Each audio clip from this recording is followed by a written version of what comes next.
Young people making music is usually terrible.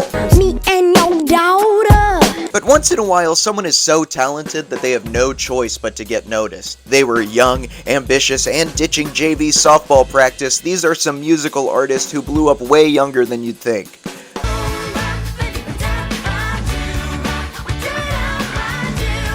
The Hanson brothers were just a few young bucks when they wrote their big hit Bop. The brothers Isaac, Taylor, and Zach were just 13, 11, and 9 years old when they wrote the track that became a #1 worldwide hit. Isaac, the eldest, had written the chorus previously for another song but just couldn't make it fit. He said he kept bringing up the idea until they finally wrote around it and realized they had written the catchiest hook of all time.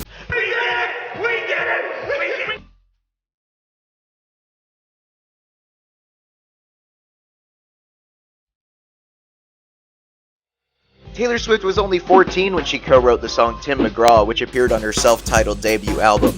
The song reached number 6 on the country charts and was Taylor's first song to reach the Billboard Top 40.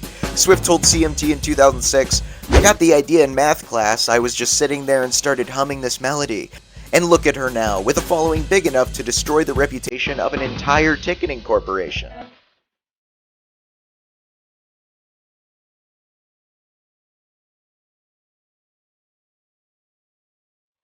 Fiona Apple was just 15 when she wrote the song Never Is a Promise, which was the standout track on her debut album Title. Now, to break into the music industry, you need to be very talented or very, very lucky, and Apple happened to be both. When figuring out what she would do after high school, she made 77 copies of her 3-song demo on CDs, but only ever gave out one to a friend who was a babysitter for a music publicist. You pay this woman to sit on babies? The publicist heard the songs and immediately signed Apple to a record deal at Sony Music. But every song's like gold teeth, gray goose dripping in the bathroom, bloodstains, ball gowns. Not only did Lorde write the lyrics to Royals when she was 15, it only took her half an hour. Lorde was signed to a record label when she was only 12 after they saw a video of her performing in a school talent show.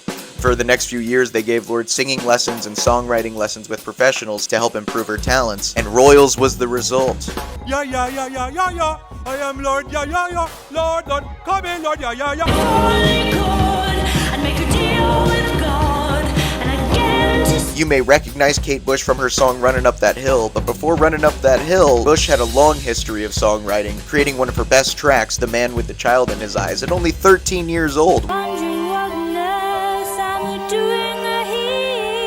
which caught the attention of Pink Floyd's David Gilmour. Gilmour said, "I went to her house, met her parents down in Kent, and she played me, gosh, it must have been 40 or 50 songs on tape, and I thought I should try and do something." That song went on to win the prestigious Ivor Novello Award for Outstanding British Lyric in 1979, which is interesting to think about because at 13 I was just making lots of pyramids in Minecraft.